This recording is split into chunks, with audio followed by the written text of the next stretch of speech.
yes, I think everyone would have heard my previous introduction, just to say how fantastic it is to have Professor Bill Sutherland here from the University of Cambridge. And yeah, the idea of the talks today is to have something that's, yeah, much more a sort of a nice chat about conservation. So welcome, Bill. Thank you. And I'm a great fan of DICE. It's amazing the work that's been done there. It's great the teaching that's done there. So I'm delighted to be starting my Christmas off by being with the DICE community and anyone else who's here. Fantastic, thank you. So yes, at the point we realized no one could hear you, I was asking you, what have you been doing this week? Because I know you've had a really busy week. So yeah, so I had a really good time yesterday. We were interested in the Yellow Sea and conservation in the Yellow Sea, and was attending a meeting there, virtual meeting there. And the scale of conservation in China is amazing. This was the number of people listening to this was 81,000. I don't know how many is listening today, but I suspect it's probably fewer than 81.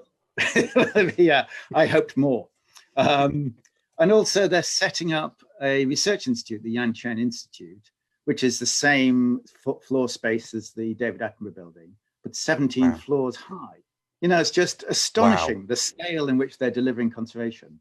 And once they go for it, they really go for it. And they're kind of committed to being leaders in global coastal conservation. So that was very exciting indeed. Yeah, so is that related? Because I know there's the sort of Flyways project and yeah, a focus on trying to restore those. Is that related to that? Is that how you got involved, or was it something broader? It's all part of the same, and the evidence-based element and all those sorts of things. It's sort of trying to bring all of those ideas together. Yeah. Great. Which is great. Yeah, so I think I'll start at the beginning and ask, what did you want to be when you grew up? I think that's something that often gives insights into what your childhood was like and what sort of things you were interested in. I started off wanting to be a farmer for some reason. I'm not quite sure why. I was discussing this with my wife, and she said she wanted to be a farmer's wife. So that sort of kind of worked out, but in a different way. But then I became a naturalist. So yeah, how come a farmer? What were you in the sort of a farming area? What was the link? I was born in Ghana, but then went to Newcastle. And I don't know, it's sort of, well, when you're a child, you want to be a farmer or fireman or something like that normally, don't you? So I have no idea what I saw in it, but anyway, it might have been quite an interesting life. So you were born in Ghana. So sorry, my interview technique is based partly on ignorance, so I can show my surprise when I learn a new thing. It also saves on the research. But you were born in Ghana. How come? Yeah, because my dad was setting up a town planning institute. He was a town planner in Accra, and he was town planning in Ghana. And I was born and spent my first year there, which never been back. Okay. Yeah. So it was just the first year. Yeah. And they presumably moved back to want to raise you to Newcastle, and then Sheffield, and yeah. And if you weren't a conservationist, what do you think you'd be doing now? Do you think you would have been a farmer, for example? No, I think partly you need to be born into farming. I think it's not. I'd kind of I've had a long interest in archaeology, so that would be my alternative. And I do, and I just love looking at prehistory, and sometimes I've worked things out. And in the same way, you know, in science, you work things out and you think no one knows this. And I've done that occasionally in archaeology. You know, I've sort of, you know, as in the stones in Karnak, and I thought, I know how these work. And I'm not sure anyone's worked this out for the last 5,000 years.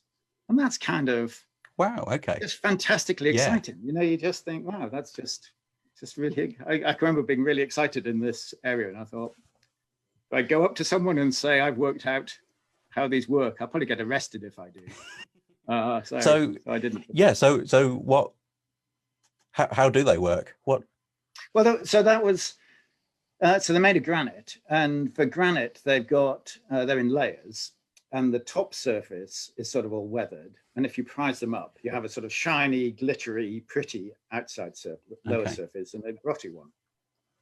And then you could think, so if you think of a garden fence, if you're putting up a garden fence, if you're paying for it, you put sort of the nice side facing you and the grotty side with the sort of the fencing facing the other way because it's your fence. Yeah. So you can tell which way a fence is designed to look from looking at it. You know, the nice side goes to the person who paid for it, or the way you want to look at it. Right. Yes.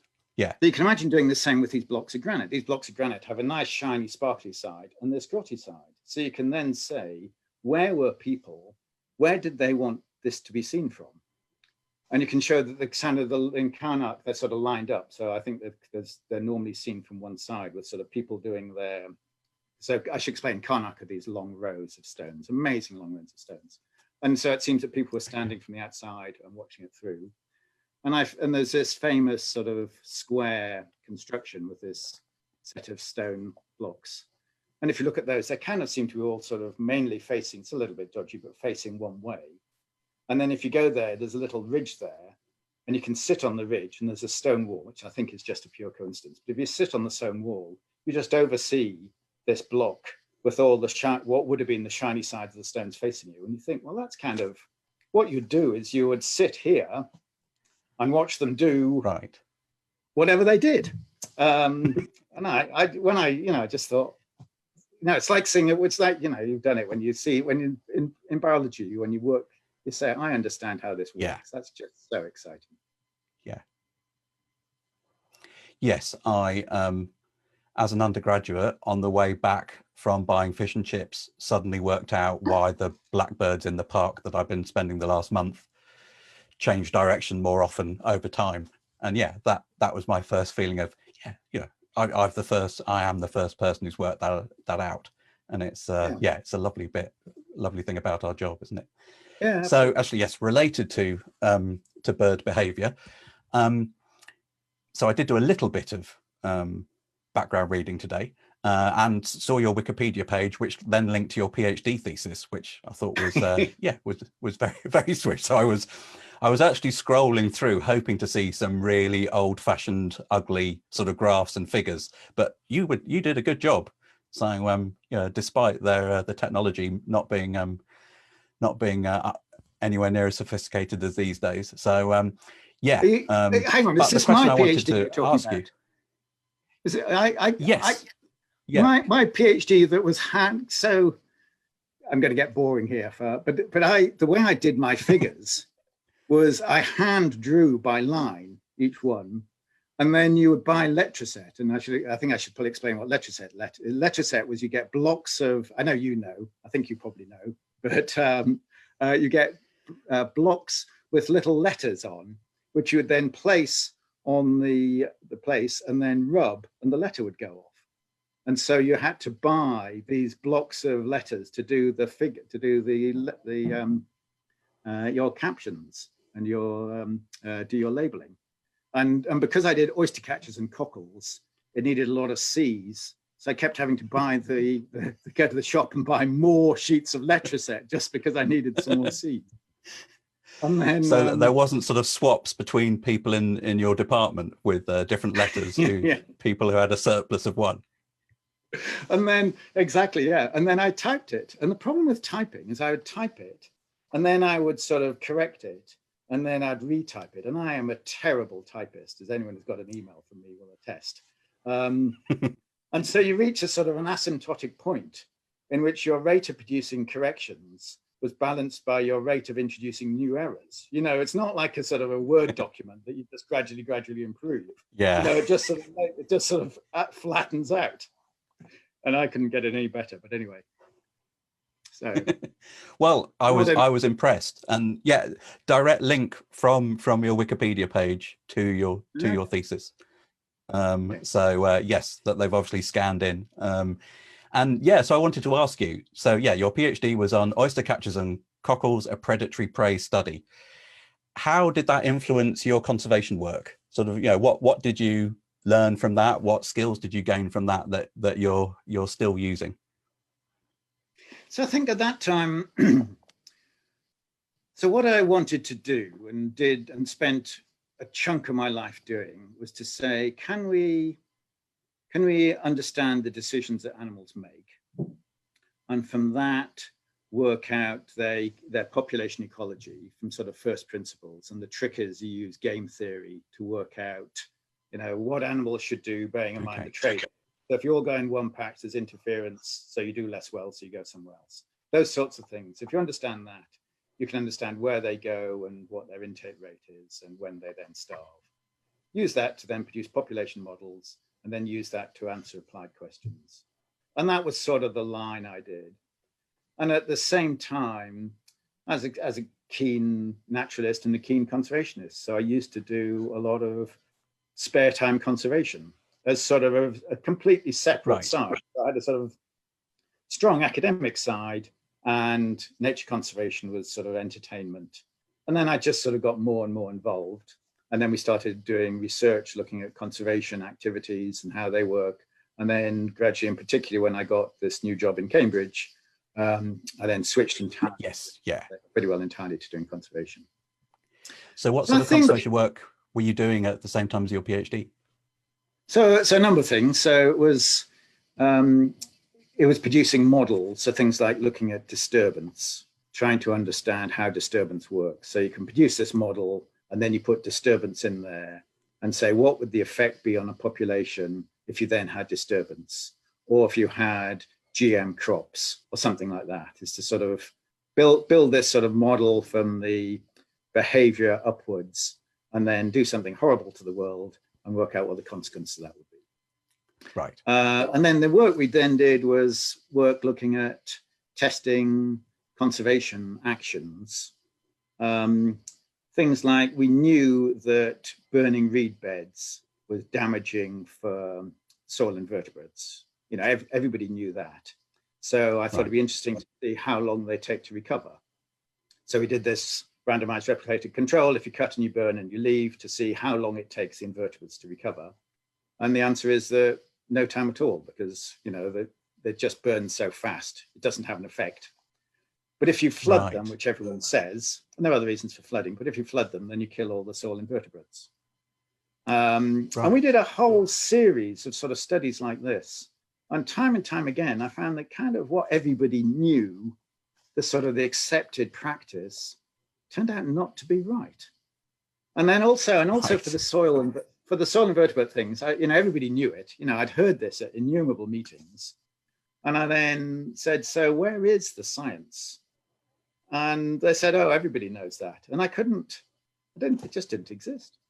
It was just sort of, well, we all know that. And I think what happened was someone had gone to some expert and said, what would happen if you burn a reed bed? And they'd said quite sensibly, well, I think it might destroy the soil invertebrates. That's not a stupid thing to say. Right. And then rather from, and that's fine to say, well, we don't know, but our expert says they think it might be like this. It became, this is a fact. And that started me off on a train of thought, thinking there's something wrong here. Yeah. So, I mean, with any of those things, did you ever trace back who the original expert was? No, but is it all of it in the midst of time? No, and I think actually that'd be really interesting to do, but I think it'd be quite hard to do, because I imagine it was just sort of a conversation and agreement.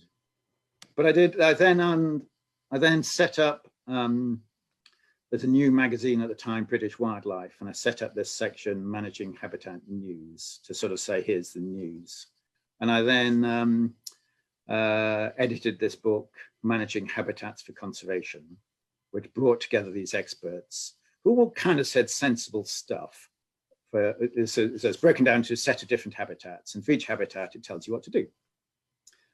And it was sort of a mixture of sometimes they're scientific papers and sometimes there weren't. And I thought, you've no idea, which is based on a body of evidence, which is based on some science that, hasn't been made clear, and which is based on your experience, and which is just, well, I think it might be like that. And there's kind of no way of telling which is which. And that seems to be true for conservation as a whole at that time. Yeah. I mean, have you seen any relationship between which ones have got lots of evidence and which ones haven't. I mean, I presume for sort of more charismatic species and better funded fields, but is there anything else going on there? So yeah, well, and we've just done, Alec Christie has just done a review of looking at the nature of evidence, and it is kind of as you'd expect it to be. It is very patchy. It is, it's very much in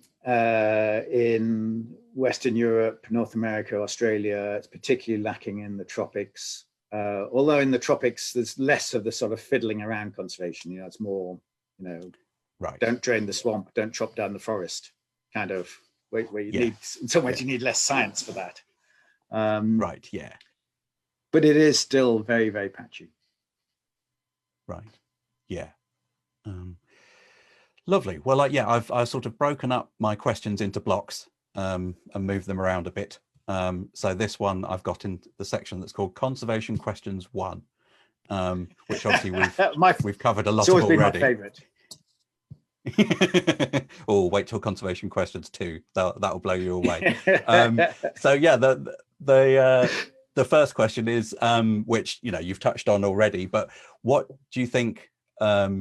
What's the thing you do that you think benefits conservation most? Because obviously, you've had a long, and as I said at the beginning, admittedly on a different platform, a long and distinguished career. Which particular thing do you think makes the biggest difference? I don't know. One of the things I find most satisfying is I wrote this book, the Conservation Handbook, and writing books is kind of, people think it's a lucrative thing to do. I say, if you want to earn money, then do a paper round or a milk round. That's infinitely more, get a job in a bar. It's much more lucrative. Yes. So you write books in order to be read, and then you produce these books, and then they sell them for sort of £30 or something, and small numbers get sold. And so I discovered that the run-on cost for the book was the same as the cost of the royalties. So instead of royalties, I got them to give me books. And then we just sort of advertised this, and we gave away 5,000 books. And quite often people would just sort of say, I met someone who would benefit from this. And it couldn't be in Western Europe and North America and Australia and New Zealand, kind of usual places. Obviously, we just sent them off. So the Natural History Book Service came in as part of this, and they did the packaging. The Christensen Fund paid for the packaging, and sort of everybody was happy. The publishers got free publicity, and we just sent out all these books. And this was a time when, there wasn't the internet. It was sort of, well, not really an internet. And books are really important. And since then, we produced this book, What Works in Conservation, been downloaded 45,000 times. We've just produced the British Ecological Society Blackwell's CUP book. CUP book, and we persuaded them to make that open access. And so thousands of people see that. And that, to me, is a really satisfying thing to do, and just getting information out, particularly to those people for whom there are serious barriers in accessing information. Yeah, fantastic. And you said that the publishers were sort of fine with it from the beginning, so there was never sort of any pushback there. So So Ian Sherman, who's a great publisher, in fact, he's changed job occasionally, and I've followed him. He was very enthusiastic, and in fact, after that, we then set up something called the Gratis Book Scheme, whereby we got various publishers, and I've been involved in the book series. And he says that if you produce 250 copies of the book for free, in the budget, it doesn't make any difference. So we just ship to, each time another volume of something comes out, we just shift 250 copies, and we then, British Ecological Society pays for the postage, and we ship them around the world. Yeah, less important now that information's easier to yeah. Yeah. And I also wanted to ask you, that's a lovely answer and really nicely sort of covers the broad aspects of your career. But in terms of, some of the things that you're most famous for, I just wanted to ask sort of how they came about. So the 100 questions, sort of the original paper and that concept, what was your sort of inspiration behind that? that it seemed that we were doing lots of science that wasn't any use to anyone. And you'd speak to practitioners and policymakers and say, yeah, this isn't any use. So we had the radical idea of asking them what they wanted to know, which was sort of unheard of at the time. And so I just thought, well, let's see if we can set an agenda. So we got mainly, it's about 2/3 practitioners, but about 1/3 academics. And our experience is that that's kind of critical. So to parody both sides, the practitioners say, I want to know what the effect is of global warming on biodiversity or something like that. Tell me, some completely impractical question. And the academics say, well, what we want to know is this precise question, which happens to be my research field. And the academics will say to the practitioners, that's not a question. And the practitioners will say to the academics, that's not interesting. And when you bring those two together, and the academics force the practitioners to come down to research question, and the practitioners say, you've got to find something interesting, something that we want to know. When you bring those two together, you then can set an agenda. And so we wrote this paper.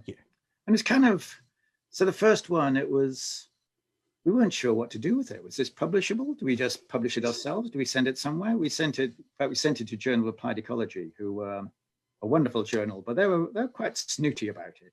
They said, you can't have practitioners and policymakers setting research agendas. Surely there should be some other body that yes. This sounds applied. I'm not sure we encourage that. Exactly. And they accepted it, but very grudgingly. But anyway, it came out, which was great, and delighted to them.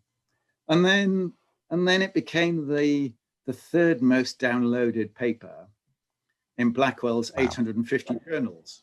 So it was sort of it was just so the next one on conservation, but on global conservation, we actually submitted somewhere else. And I then got a snooty letter from them saying, why didn't you send it to us? Anyway, so that's how that happened. In terms of researchers wanting to do more applied things, in terms of researchers wanting to talk to practitioners more and do something useful, would you say that that's been a sort of an attitude shift or a generational shift? Is it just that newer people are more into it, or has everyone shifted towards? Because partly because of your work and lots of other people, I think we are getting better at that. But would you say, there's that I'm going to mangle it, but the science moves forward one funeral at a time or something? The idea that actually academics very rarely change their mind. It's just the new ones that come in. Is that the case here, or has it been sort of across the board? I think kind of a bit of both. I think it's sort of becoming standard and accepted amongst a generation of people.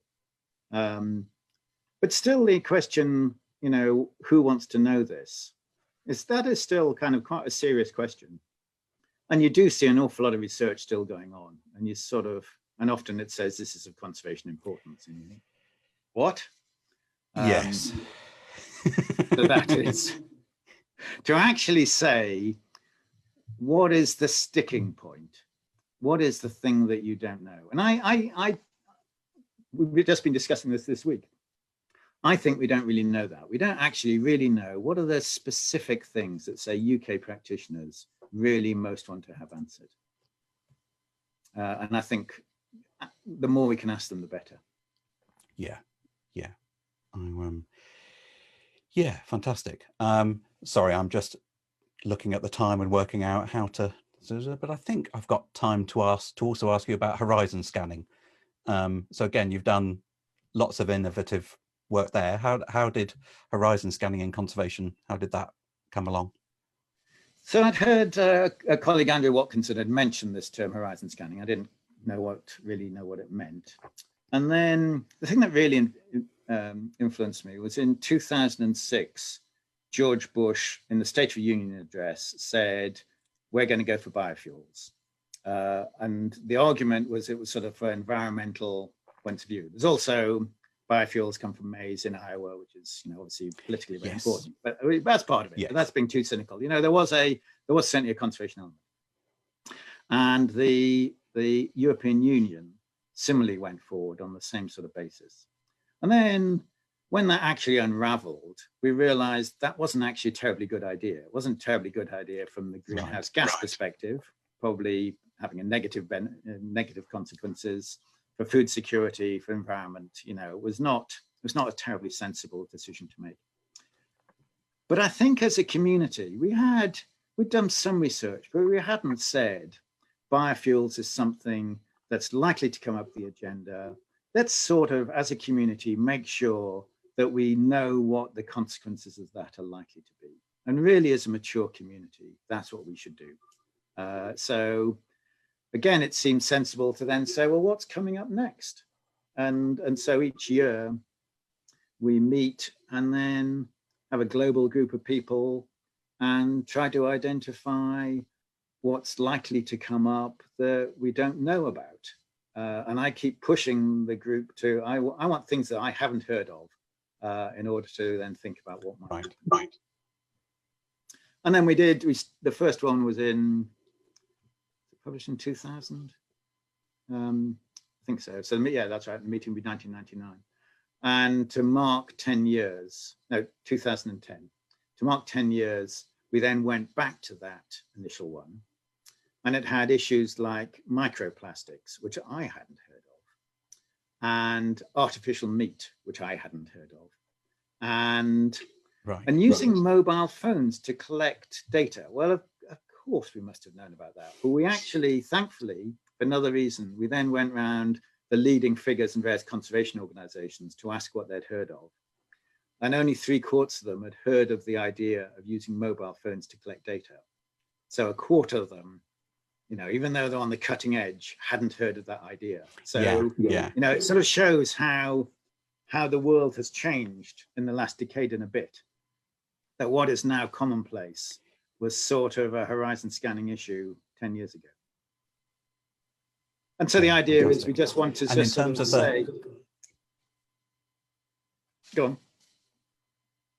Oh, I was going to say, in terms of your recent horizon scanning paper, what do you think from that might be things that will become really important? What caught your eye in the latest list?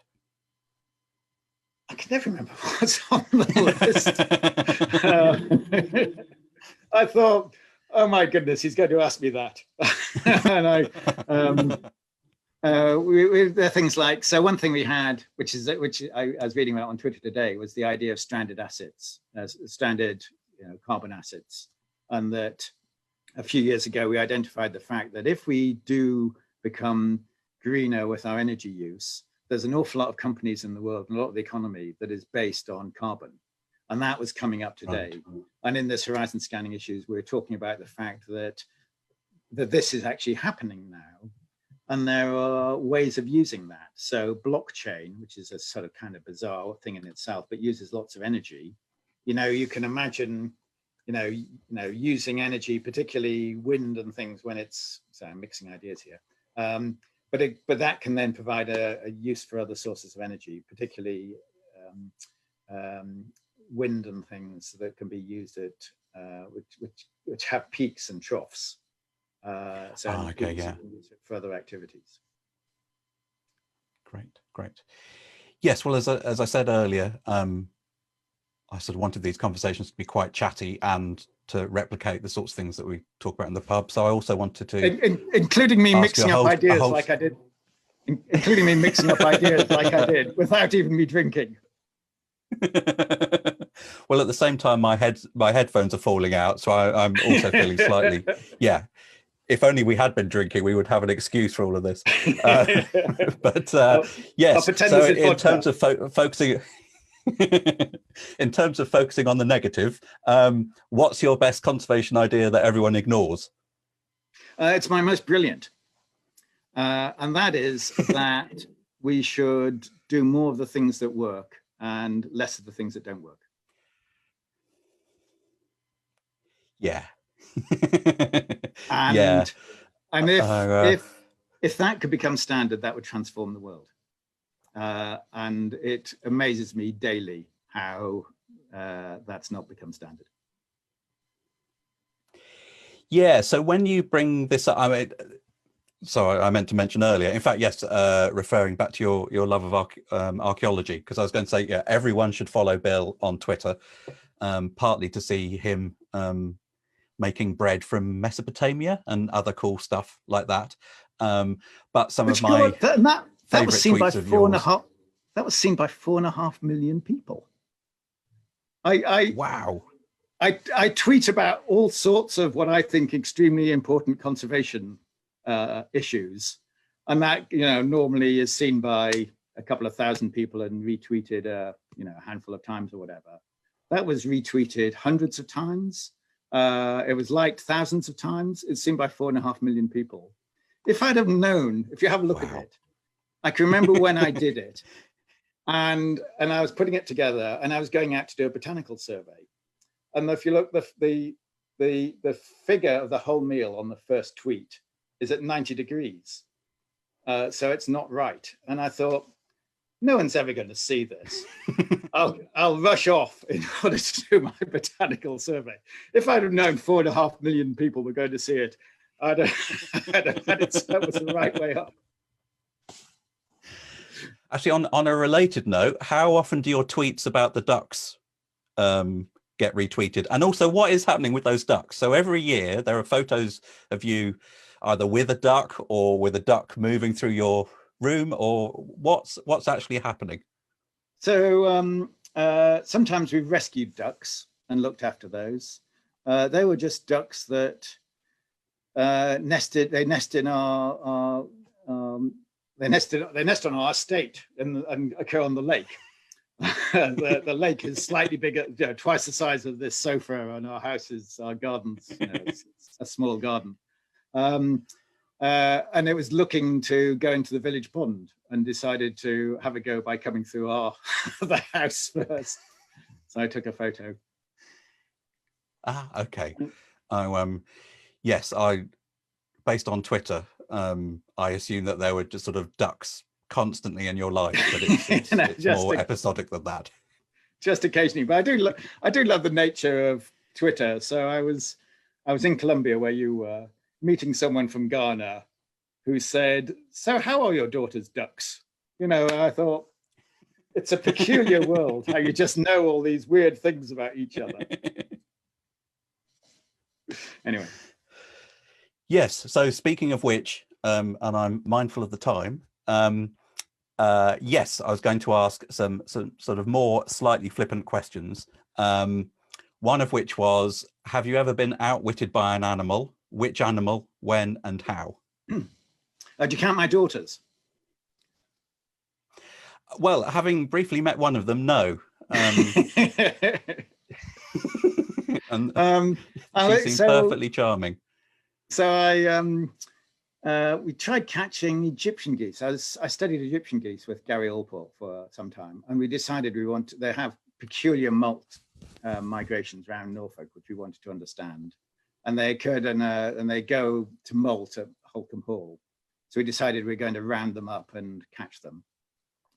And a team came over from the Wildfowl Trust, and Gary Allport came over, and he'd caught snow geese before and said, this is all really easy. And so we rounded up these 200 Egyptian geese. And then one by one, they just dived and went under the boat, because they're kind of shell duck, and shell duck can do that sort of thing. And then gradually, as you got closer and closer, because this is a standard way in which you round up flightless waterfowl. That's an easy, straightforward thing to do. And one by one, they disappeared until the only birds that were left were 4 feral snow geese that were in that flock, proving Gary was right, that snow geese are very easy to round up, but Egyptian geese fooled us completely and made us feel very stupid. And anything on the Conservation Evidence website about that? Have you written that up? I don't think so. And yeah, another sort of question: what's your favourite place for wildlife? Sort of whether it's locally or around the world. The place I most enjoyed is Vanuatu, as just a fascinating Okay. part of the world. The place I'd love to go to is the Antarctic. And then I have a deep love of East Anglia and the East Anglian coast. Yeah. So, I mean, you presumably, because I mean, you now I'm trying to, in terms of your time at UEA, you were there for Oh, I was long there as an time. undergraduate. Yeah, Ah, okay. So that's so I when was it all there. So started. I told my parents that I liked sort of the course structure and the research elements and all those sorts of things. But I just wanted to be next to Cly and Minsmere and places like that. And you know, it was great, huge amount of fun. So lots and lots of good birding. Although even if I missed too many lectures. For any students listening, we do not in any way condone that. That was, if you do that, you'll miss out. Bill would have been even more successful if he'd gone to the lectures. Absolutely. And that was something that happened in the past and no longer happens. Yeah, so we're now on conservation questions 2. And it's only a matter of time. When you're made world president, which conservation law would you bring in first? I think the easy thing to do is to just get rid of perverse subsidies. So the fact that the value of the fishing subsidies is the same as the fishing fleet, and the way we just keep subsidizing all sorts of activities we don't want, you know, change the system so that we tax the things we don't want and encourage the things we do want. Seems to be, you know, the central tenet. And if we did that, the world would be an enormously better place. Yes. I mean, these are all fantastic ideas, depressingly sensible. You know, it's that thing of, yeah, come on, folks. Yeah, because with revisiting the Aichi targets, obviously with it being 2010, and I must admit I'd even forgotten the sort of perverse incentives. Removing subsidies was part of one of them. Just going, oh yeah, that didn't happen, did it? So yeah, hopefully in the next 10 years. There's all sorts of things we don't want. All sorts of things we don't. You know, why do you know, like peat bogs? You know, why do we? You know, peat is so cheap. You know, we should just be taxing that. You know, moving live plants and soil around. You know, we should just, you should actually ban, or you should just sort of not make it financially cheaper for you to take your ash seeds and grow them in Central Europe where there's a well-known ash disease and bring them back as British ash trees. You know, you don't for a moment think, oh, I wonder if these British ash trees have been on a world tour, but that's just because it's a little bit cheaper. And you just sort of kind of want to identify those things and change the finances so that no longer becomes viable. Yeah. So on a sort of slightly more positive note, who's the most interesting person you've worked with in conservation? I can think of a number of people. So Oliver Rackham, is a proper Cambridge academic, and very much. And the thing he taught me is that you can go into woodland and you can understand a woodland. You can look at the wood banks and the tree structure and just sort of interpret what's going on, which is just fascinating. And although I find irritating when you do it to other people's woods and they kind of, you know, you can then explain what it is. And there's someone called Hans Olf, who I went to the Bank de Gan in Mauritania.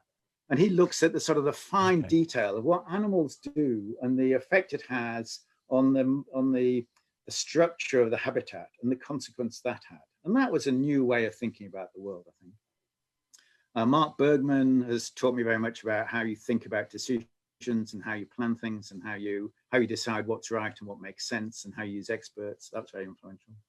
And then, of course, as we all, the great, the wonderful David Attenborough, you know, who, you know, in terms of a kind of just an inspiration. And I think, so your master's course is on here, isn't it? Yes. So the just as an illustration, we gave him an honorary degree when I was at the University of East Anglia, and I said to the master's course, they had this sort of rather grotty little room, and I said, we might bring David Attenborough in here tomorrow. And they said, oh, yes. And I had to look after him for the day. And I said, I'll take him to the Sainsbury's Centre. And then on the way through, we then went to see the Masters course. And, when we opened the door and, here's David Attenborough, and they all went, and only half of them turned up because the other half didn't believe me. But then he sat outside, it's a sunny day, he sat down on this grass bank, just sitting down with the students. And for each one, he just sort of said, so what do you do? And these were people from around the world doing projects around the world. And of course, he's been everywhere, he's seen everything. And just one by one, he had something intelligent or something witty or something thoughtful to say. And just, everybody had their 30 seconds with David Attenborough discussing their project. It's just wonderful. Love him. And of course, when we set up the David Attenborough building, he abseiled down our green wall, age 90, and did his bit to camera saying how great conservation was. It's just phenomenal. Yeah. No, fantastic. I've been to about 5 things where I've just missed him. So I think I must be one of the 10% of people in conservation who haven't even been in the same room as him. So yeah, one day I'm hoping that curse will stop. And amazing inspirational figure. And another question I wanted to ask is, which book that isn't about conservation do you think every conservationist should read? Better, by Atul Gawande, who's a surgeon who is really interesting. Okay. And what he does there is he says, how can we make surgery better? And we really care about surgery because, we really like people to live and not live. And that it's a sort of an immediate distinction. So they put a lot of effort in improving practice. So, and there are just so many important lessons there, including that if things go wrong, there's a meeting every week where they just discuss the case. And, so apparently if you just say, well, the patient died and it was their fault, then all the consultants sort of pile in and tear you apart. But if you say, actually, I realized that I should have done this and I should have done this and I kind of made that wrong decision or whatever, then everyone's sort of supportive and everybody sees that and everyone learns from that. Or just another thing he talks about is checklists. So he started off the business of checklists, and the surgery checklist it's frightening. It's things like the name of the patient, the operation, if it's something that's symmetrical like a leg, which leg is it? Whether or not you've got enough blood, those sorts of things. Just this sort of basic, and it reduces the complication rate by 17% because you don't treat the wrong surgeon, you don't treat the wrong patient. You make sure you have enough blood set there. So again, I think there's lots of lessons for supposing any recovery plan had that. Supposing we just approach surgery in the same sort of way, approach conservation as the same way as they do surgery, and just analyze what went wrong and how we could make things better. So strongly recommend. It's an extremely good read. He writes very well. Fantastic. So could you say it again? The title for everyone at home. Better by Atul Gawande. Just type in "better" into Amazon, and I'm sure you'll find it. Right. Yeah.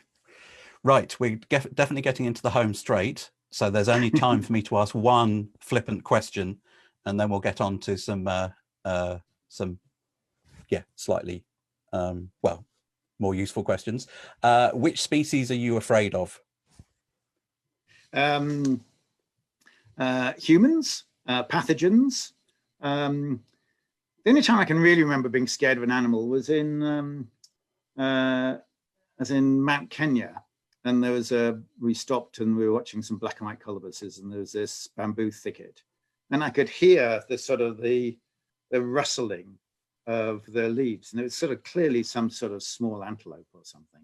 So I sort of went in, some dik or something like that. I went in and found myself in this little clearing, slightly larger than this sofa, with a black rhino on the other side, you know, Oh gently, my God. gently pulling. And I knew that you weren't supposed to run, and climb a tree. So I looked for a tree to climb, and there wasn't one. And so I ran. And that scared me. So I think I have the world distinction of both my PhD supervisors were trampled by black rhinos. So Nigel Leader Williams, who you obviously know very well, and then yeah, this marvelous bloke Pete Goodman in South Africa, who has a scar all the way up one side from a black rhino. So yes, they are one of the species that scares me too. Should I will have nightmares about walking into a into a clearing with one.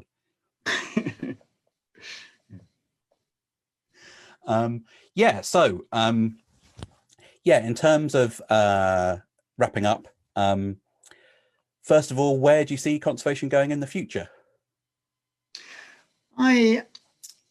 I think we need to be a lot more professional.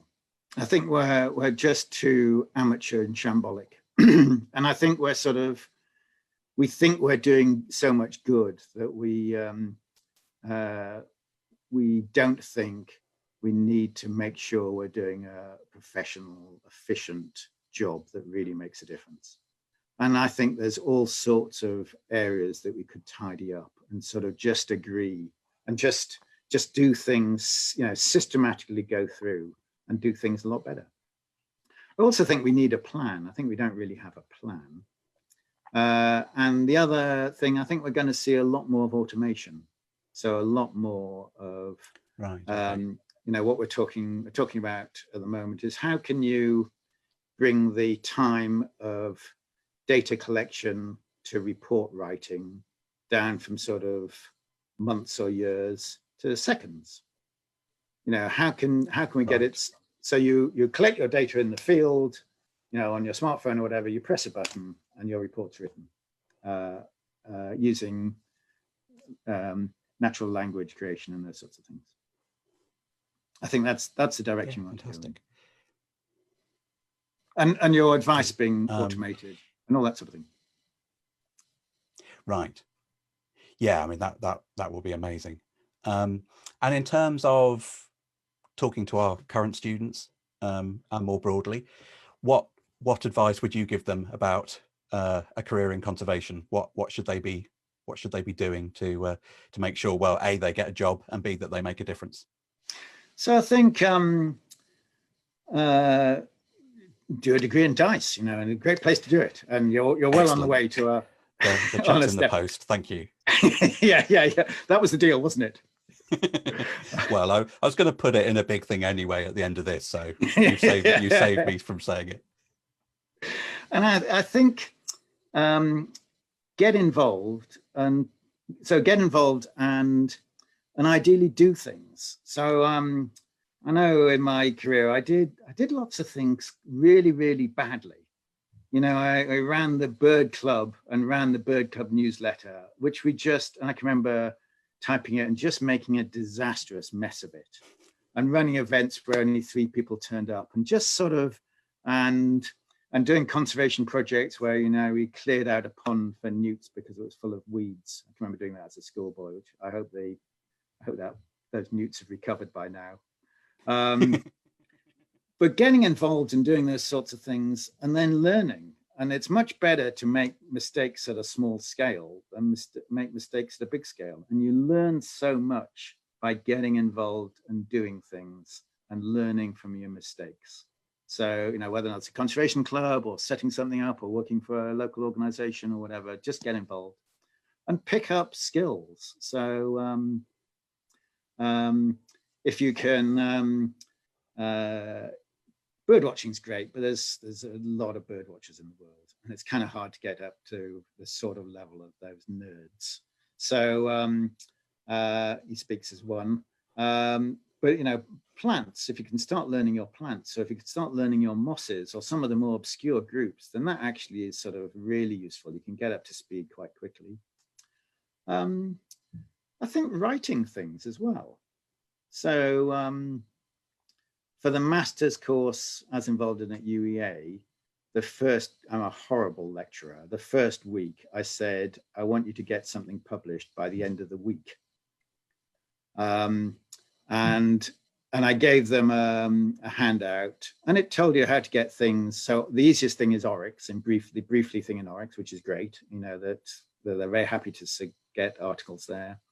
But also this had to get things in New Scientist. I had to get things in Nature. I'm not sure anyone did, and those sorts of things. And just encourage people to go out and write and get involved. And it's not actually that difficult to get things published in places. So get involved is my strong advice. Do things. Fantastic. Thank you. Yeah, that's been brilliant, Bill. When I thought of this idea as a concept, I thought, actually, we could roll this out and interview lots of people, but the first person I want to do it with is Bill, because if it doesn't work with him, then I haven't got a hope with anyone else. And yeah, thank you. It was exactly as I'd hoped. I knew you would be entertaining, interesting, and wise. So thank you so much. And yeah, we'll leave it there.